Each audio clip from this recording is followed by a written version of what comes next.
दिल्ली में आंतों तक ब्लैक फंगस पहुंचने के 2 मामले सामने आए हैं। दोनों मरीजों का इलाज सर गंगाराम हॉस्पिटल में किया जा रहा है। अस्पताल प्रबंधन का कहना है, ऐसा पहली बार देखा गया है जब ब्लैक फंगस आंतों तक पहुंचा और उसमें छेद कर दिया है।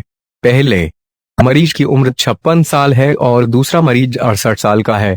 पहले से कोरोना संक्रमित मरीज में शुरू हुआ था पेट दर्द। अस्पताल प्रबंधन के मुताबिक 68 साल के मरीज का इलाज करीब 1 हफ्ते से चल रहा है।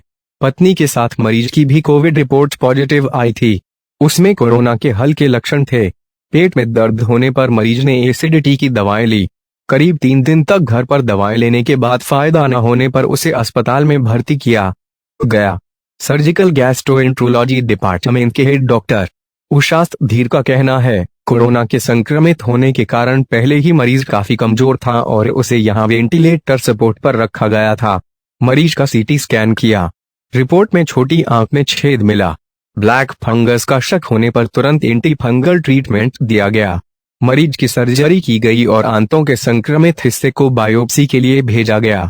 कोरोना रिकवरी के बाद दूसरे मरीज में भी पेट दर्द से हुई शुरुआत। वहीं 56 वर्षीय दूसरा मरीज कोरोना से रिकवर हो चुका था। इसके बाद उसमें पेट दर्द के लक्षण दिखे।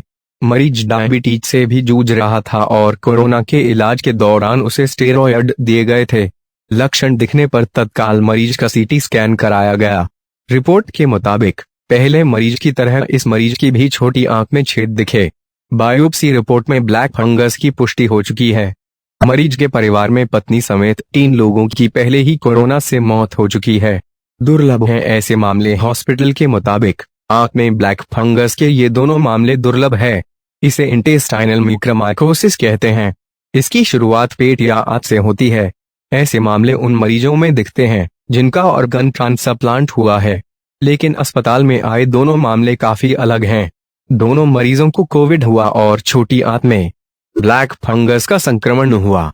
क्या है ब्लैक फंगस? यह एक फंगल डिजीज है जो म्यूकरमाइकोसिस नाम के फंगस से होता है। ये ज्यादातर उन लोगों को होता है जिन्हें पहले से कोई बीमारी हो या वो ऐसी मेडिसिन ले रहे हों जो इम्यूनिटी को कम करती हो या शरीर के दूसरी बीमारियों से लड़ने की ताकत कम करती हो। ये शरीर में कैसे पहुंचता है? वातावरण में मौजूद ज्यादातर फंगस सांस के जरिए हमारे शरीर में पहुंचते हैं। अगर शरीर में किसी तरह का घाव है या शरीर कहीं जल गया है तो वहां से भी ये इन्फेक्शन शरीर में फैल सकता है।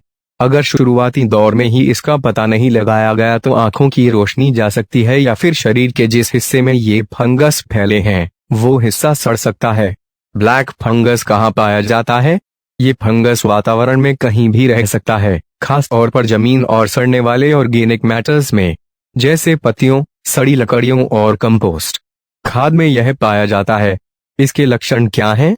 शरीर के जिस हिस्से में इंफेक्शन है उस पर इस बीमारी के लक्षण निर्भर करते हैं।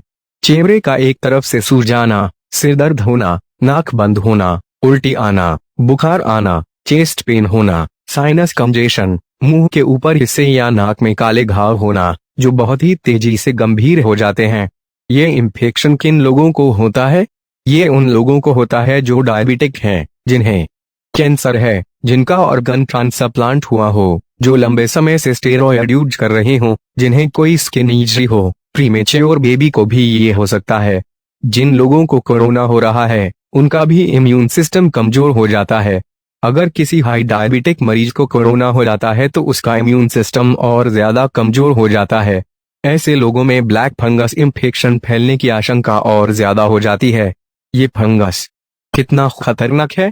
ये फंगस एक से दूसरे मरीज में नहीं फैलता है, लेकिन ये कितना खतरनाक है इसका अंदाजा इसी से लगाया जा सकता है कि इसके 54% मरीजों की मौत हो जाती है। यह फंगस जिस एरिया में डेवलप होता है उसे खत्म कर देता है। समय पर इलाज होने पर इससे बच सकते हैं। इससे कैसे बचें? कंस्ट्रक्शन साइट व डस्ट वाले एरिया में न जाएं। गार्डनिंग या खेती करते वक्त फुल स्लीव्स से ग्लव्स पहने, मास्क पहने। उन जगहों पर जाने से बचें जहां पानी का लीकेज हो, जहां ड्रेनेज का पानी इकट्ठा हो। जिन्हें कोरोना हो चुका है उन्हें पॉजिटिव अप्रोच रखना चाहिए। कोरोना ठीक होने के बाद भी रेगुलर चेकअप कराते रहें। यदि फंगस के कोई भी लक्षण दिखें तो तत्काल डॉक्टर के पास जाना चाहिए। इससे ये फंगस शुरुआती दौर में ही पकड़ में आ जाएगा और इसका समय पर इलाज हो सकेगा।